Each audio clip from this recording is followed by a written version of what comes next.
എനിക്ക് സാറിനോട് പേഴ്സണൽ ആയിട്ടൊരു കാര്യം സംസാരിക്കാനുണ്ടായിരുന്നു. എന്താണ് കാര്യം?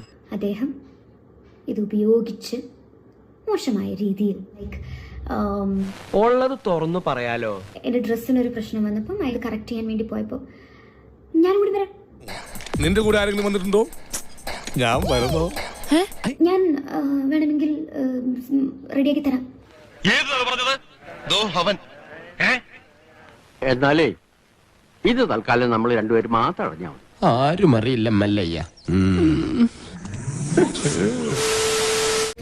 സൂത്രവാക്യം എന്ന സിനിമാ ലൊക്കേഷനിൽ വെച്ച് വിൻസി അഭിനയിക്കുമ്പോഴാണ് വിൻസിയോട് ഈ ഷൈൻ ടോം ചാക്കോ എന്ന നടനാണ് തന്നോട് മോശമായി പെരുമാറിയത്. ലഹരി ഉപയോഗത്തിനെതിരെ നടൻ ഷൈൻ ടോം ചാക്കോയ്ക്കെതിരെ പരാതി.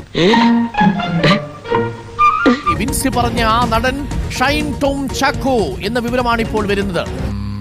ദൈവമേ, ഇതൊക്കെ എവിടെ ചെന്ന് അവസാനിക്കും? ഷൈൻ ടോം ചാക്കോയ്ക്കെതിരെ പരാതി. ഫിലിം ചേംബറിന് പരാതി നൽകി. സൂത്രവാക്യം എന്ന സിനിമാ ലൊക്കേഷനിൽ വെച്ചായിരുന്നു ആ സംഭവം. ശരിക്കും നമ്മൾ വിചാരിക്കും പോലെ അല്ലേ ആരും. അതാണ് ലോകം. നമ്മൾ മനസ്സിൽ പോലും കരുതാത്ത ചില ശവങ്ങളായിരിക്കും ചിലപ്പോ നമ്മുടെ ശത്രുക്കൾ. പരിശോധനയ്ക്കിടെ ഷൈൻ ടോം ചാക്കോ ഇറങ്ങിയോടി എന്നുള്ളതാണ് വാർത്ത. കൊച്ചിയിൽ പോലീസ് പരിശോധന നടത്തിയത് ഇന്നലെ രാത്രിയാണ്.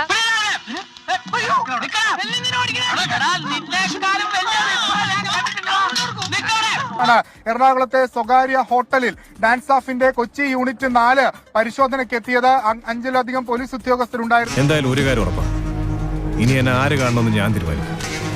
അത് കാക്കിയാണേലും ശരി, ഖദറാണേലും ശരി.